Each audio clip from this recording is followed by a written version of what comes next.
দলের আত্মপ্রকাশের দিনই গণপরিষদ নির্বাচনের দাবি আক্তার হোসেনের। জানাবো হাতির ঝিলে মোটরসাইকেল ছিনতাইয়ের ঘটনাটি ছিল শুটিংয়ের দৃশ্য। এদিকে রমজানে দ্রব্যমূল্য নিয়ন্ত্রণে রাখার দাবিতে জামায়াতের বিক্ষোভ। এবং সর্বশেষ জানাবো বাংলাদেশে ভারত ও পাকিস্তানপন্থী কোনো রাজনৈতিক দলের ঠাঁই হবে না। শুনছিলেন সংবাদ শিরোনাম, এবারে বিস্তারিত। দলের আত্মপ্রকাশের দিনই গণপরিষদ নির্বাচনের দাবি আক্তার হোসেনের।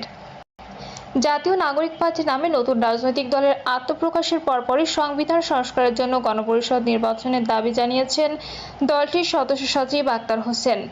সন্ধ্যা 6:30টার দিকে রাজধানীর মানিক মিয়া অ্যাভিনিউয়ে ছাত্র জনতা সমাবেশে দলটির আত্মপ্রকাশ ঘটে।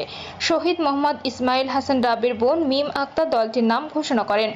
এরপরই বক্তব্য রাখেন দলটির সদস্য সচিব আক্তার হোসেন। তিনি বলেন, আপনারা দোয়া করবেন বাংলাদেশের তরুণ সমাজ আজকে যে দায়িত্ব কাঁধে নিয়েছে মহান রাব্বুল আলামিন যেন আমাদের সেই দায়িত্ব পালনের তৌফিক দেন।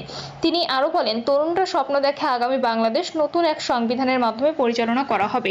সেই স্বপ্ন নিয়ে গণপরিষদ নির্বাচনের দাবি জানিয়ে আমি আমার বক্তব্য শেষ করছি। এরপর দলের ঘোষণাপত্র পাঠ করেন জাতীয় নাগরিক পার্টির আহ্বায়ক নাহিদ ইসলাম। বিকাল 4:15টার দিকে জুলাই অভ্যুত্থানে নেতৃত্ব দেওয়া তরুণদের রাজনৈতিক দলের আত্মপ্রকাশ অনুষ্ঠান শুরু হয়। শুরুতে পবিত্র কোরআন তিলাওয়াত করা হয়। এরপর পবিত্র গীতা, ত্রিপিটক ও বাইবেল থেকে পাঠ করা হয়। ধর্মগ্রন্থ থেকে পাঠের পর জাতীয় সঙ্গীত পরিবেশন করা হয়। এরপর জুলাই আগস্টে নিহতদের স্মরণে দাঁড়িয়ে 1 মিনিট নীরবতা পালন করা হয় এবং নিজ নিজ ধর্মমতে তাদের জন্য দোয়া করা হয়। এর আগে স্লোগানে মিছিল নিয়ে মানিক মিয়া অ্যাভিনিউয়ে জড়ো হন বিপুল সংখ্যক ছাত্র জনতা। জাতীয় নাগরিক পার্টির আত্মপ্রকাশ ঘিরে পতাকা হাতে মিছিল নিয়ে উচ্ছ্বাস করেন তারা। দেশের বিভিন্ন জেলা, উপজেলা, মহানগর শিক্ষা প্রতিষ্ঠান থেকে খণ্ড খণ্ড মিছিল নিয়ে সমাবেশস্থলে হাজির হন ছাত্র জনতা। কানায় কানায় পূর্ণ হন মানিক মিয়া অ্যাভিনিউ।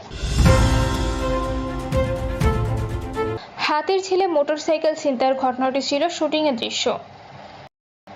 রাজধানীর হাতির ঝিলে দিনে দুপুরে অস্ত্র ঠেকিয়ে মোটরসাইকেল ছিনতাই সংক্রান্ত একটি ভিডিও সামাজিক যোগাযোগ মাধ্যমে ভাইরাল হয়েছে।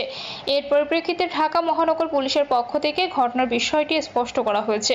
তারা জানিয়েছে, হাতির ঝিলে অস্ত্র ঠেকিয়ে মোটরসাইকেল ছিনতাইয়ের ঘটনাটি মূলত একটি শুটিংয়ের দৃশ্য। ডিএমপির মিডিয়া অ্যান্ড পাবলিক রিলেশনস বিভাগের উপপুলিশ মোহাম্মদ তালিবুর রহমান এ তথ্য নিশ্চিত করেছেন। তিনি জানান, হাতির ঝিলে ওভারপাসের নিচে অস্ত্র ঠেকিয়ে 4 যুবকের মোটরসাইকেল ছিনতাইয়ের যে ভিডিওটি সামাজিক যোগাযোগ মাধ্যমে প্রচারিত হয়েছে সেটি আসলে প্রকৃত কোনো ছিনতাইয়ের ঘটনা নয়। এটি একটি সতর্কতামূলক ভিডিও তৈরির শুটিংয়ের দৃশ্য। কয়েকজন কন্টেন্ট ক্রিয়েটর রাজধানীতে পাথর চালকদের নির্জন স্থানে অবস্থানকালে ছিনতাইয়ের ব্যাপারে সতর্ক করার উদ্দেশ্যে সচেতনতামূলক একটি ভিডিও নির্মাণের অংশ হিসেবে বেলা 11টার দিকে হাতির ঝিলে 2 নম্বর ব্রিজের পূর্ব পাশের এলাকায় দৃশ্যটি ধারণ করে। ভিডিও তৈরিতে যে পিস্তল ব্যবহার করা হয়েছে সেটিও একটি খেলনা পিস্তল। জনসচেতনতামূলক ভিডিওটি তৈরি হয়ে ফেসবুকে পোস্ট করলে পরে কেউ সেই ভিডিওর খণ্ডিত অংশ সামাজিক যোগাযোগ মাধ্যমে ছিনতাইয়ের ঘটনা হিসেবে ছড়িয়ে দেন। ভিডিও তৈরিতে যে পিস্তল ব্যবহার করা হয়েছে সেটিও একটি খেলনা পিস্তল।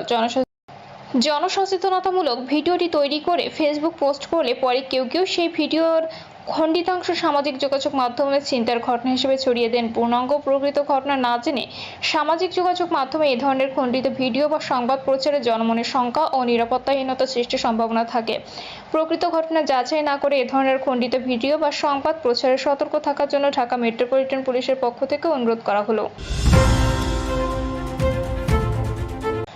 রমজানে দ্রব্যমূল্য নিয়ন্ত্রণে রাখার দাবিতে জামায়াতের বিক্ষোভ। দ্রব্যমূল্যের ঊর্ধ্বগতি রোধ এবং রমজানের পবিত্রতা রক্ষার দাবিতে বিভাগীয় নগরী রংপুরে বিক্ষোভ মিছিল ও সমাবেশ করেছে জামায়াতে ইসলামী। সমাবেশ থেকে অবিলম্বে বাজার নিয়ন্ত্রণ করে দ্রব্যমূল্য জনগণের ক্রয় ক্ষমতার মধ্যে নিয়ে আসার দাবি জানানো হয়। বিকেল 3টার দিকে রংপুর সিটি বাজারের সামনে থেকে বিক্ষোভ মিছিলটি বের করে মহানগর জামায়াতে ইসলামী। পরে গুরুত্বপূর্ণ বিভিন্ন সড়ক প্রদক্ষিণ শেষে শাপলা চত্বরে গিয়ে সংক্ষিপ্ত সমাবেশে মিলিত হয় দলটির নেতাকর্মীরা। সমাবেশে বক্তব্য দেন রংপুর মহানগর জামায়াতে ইসলামীর আমির উপাধ্যক্ষ ATM আজম খান, সেক্রেটারি আনোয়ারুল হক কাজল, সহকারী সেক্রেটারি অধ্যাপক রায়হান সিরাজি, আল আমিন হাসান, রংপুর মহানগর শ্রমিক কল্যাণ ফেডারেশনের সভাপতি অ্যাডভোকেট কাউসার আলী প্রমুখ। নেতৃবৃন্দ বলেন, দ্রব্যমূল্যের কষাঘাতে দেশের নিম্ন ও মধ্যবিত্ত পরিবারের মানুষ আজ বিপর্যস্ত। দুবেলা দুমুঠো খাবার জোগাড় করতেই তারা দিশেহারা হয়ে পড়েছে। এর মধ্যে পবিত্র রমজান সামনে রেখে দ্রব্যমূল্য আবারও দফায় দফায় বৃদ্ধি পাচ্ছে।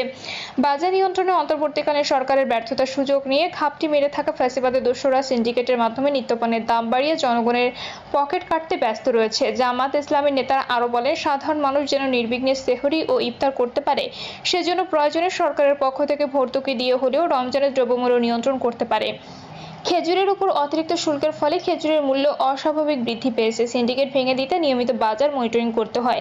এ সময় মাহে রমজানের পবিত্রতা রক্ষা, দ্রব্যমূল্য সহনীয় পর্যায়ে রাখা, অশ্লীলতা বেহায়াপনা বন্ধ, রংপুরে মেলার নামে জুয়া খেলা বন্ধ সহ আইনশৃঙ্খলা পরিস্থিতি নিয়ন্ত্রণে রাখতে সংশ্লিষ্টদের প্রতি আহ্বান জানান জামাত ইসলামী নেতৃবৃন্দ। বিক্ষোভ মিছিল ও সমাবেশে মহানগর জামাত ইসলামী নেতাকর্মীরা ও সমর্থকরা ছাড়াও ইসলামী ছাত্র শিবিরের বিভিন্ন পর্যায়ের নেতাকর্মী এবং সংগঠকরা অংশ নেন। বাংলাদেশে ভারত ও পাকিস্তানপন্থী কোনো রাজনৈতিক দলের ঠাঁই হবে না।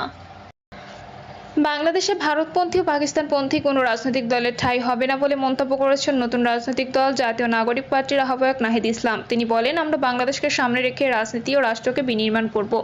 সন্ধ্যায় রাজধানীর মানিক মিয়া অ্যাভিনিউতে জাতীয় নাগরিক পার্টির আত্মপ্রকাশ অনুষ্ঠানে তিনি এ মন্তব্য করেন। নাহিদ ইসলাম বলেন, আজ আমরা একটি ঐতিহাসিক মুহূর্তে অবস্থান করছি। এখানে আমরা নতুন রাজনৈতিক দল জাতীয় নাগরিক পার্টির কমিটি ঘোষণা করেছি। এই মঞ্চে দাঁড়িয়ে আমরা কেবল সামনের কথা বলতে চাই, পেছনের ইতিহাস অতিক্রম করে বাংলাদেশের স্বপ্নের কথা বলতে চাই। জুলাই অভ্যুত্থানের স্লোগান তুমি কে আমি কে বিকল্প বিকল্প, সেই স্লোগান থেকে আজ বিকল্প তৈরির সুযোগ এসেছে। নাহিদ বলেন, আমরা মনে করি যে বিভাজনের রাজনীতি করে যে জনগণকে রাষ্ট্রকে দুর্বল করে রাখা হয়েছিল, জুলাই অভ্যুত্থানে সেই রাজনীতি ভেঙে দিয়েছি। আমরা আজ বলছি বাংলাদেশকে আর কখনো বিভাজন করা যাবে না। তিনি আরও বলেন, বাংলাদেশে ভারতপন্থী ও পাকিস্তানপন্থী কোনো রাজনৈতিক দলের ঠাঁই হবে না। আমরা বাংলাদেশকে সামনে রেখে রাজনীতি ও রাষ্ট্রকে বিনির্মাণ করব। এরপর নাহিদ ইসলাম জাতীয় নাগরিক পার্টির ঘোষণাপত্র পাঠ করেন। নাহিদ বলেন, জুলাই 2024 ছাত্র জনতার অভ্যুত্থানের প্রেক্ষাপটে বৈষম্য বিরোধী ছাত্র আন্দোলনের নেতৃত্বে এবং জাতীয় নাগরিক কমিটির উদ্যোগে আমরা বাংলাদেশের ছাত্র জনতা ঘোষণা করছি। তিনি বলেন, আমরা হাজার বছরের ঐতিহাসিক পরিক্রমায় বঙ্গীয় বদ্বীপের জনগোষ্ঠী হিসেবে এক সমৃদ্ধ ও সক্রিয় সংস্কৃতি নিয়ে দাঁড়িয়ে আছি। প্রায় 200 বছরের ব্রিটিশ উপনিবেশিক শাসনের বিরুদ্ধে দীর্ঘ লড়াইয়ের পর 1947 সালে পাকিস্তান রাষ্ট্রের পতন ঘটে। তবে শোষণ ও বৈষম্য থেকে এদেশের গণমানুষের মুক্তি মেলেনি।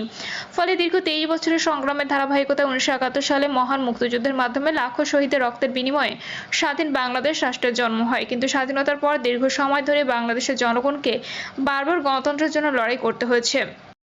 তথাপি স্বাধীনতার 5 দশক পেরিয়েও আমরা গণতন্ত্র, সাম্য, মানবিক মর্যাদা ও সামাজিক ন্যায় বিচার নিশ্চিত করে এমন একটি রাজনৈতিক বন্দোবস্ত তৈরি করতে পারিনি। বরং বিগত 15 বছর দেশে একটি নিষ্ঠুর ফ্যাসিবাদী শাসন ব্যবস্থা কায়েম হয়েছিল, যেখানে রাষ্ট্রীয় প্রতিষ্ঠানগুলোকে ক্ষমতাসীন দলের স্বার্থে বেপরোয়া ব্যবহার করে গণতন্ত্রকে ধ্বংস করা হয়েছে। বিরোধী মতের কণ্ঠরোধ, গুম, বিচার বহির্ভূত হত্যাকাণ্ড, সর্বগ্রাসী দুর্নীতি ও অর্থ পাচারকে একটি রাষ্ট্রীয় সংস্কৃতিতে পরিণত করা হয়েছে। নাহিদ আরও বলেন, জুলাই 2024-এর ছাত্র জনতা বিপুল আত্মত্যাগের মাধ্যমে এক অভূতপূর্ব অভ্যুত্থানের মধ্য দিয়ে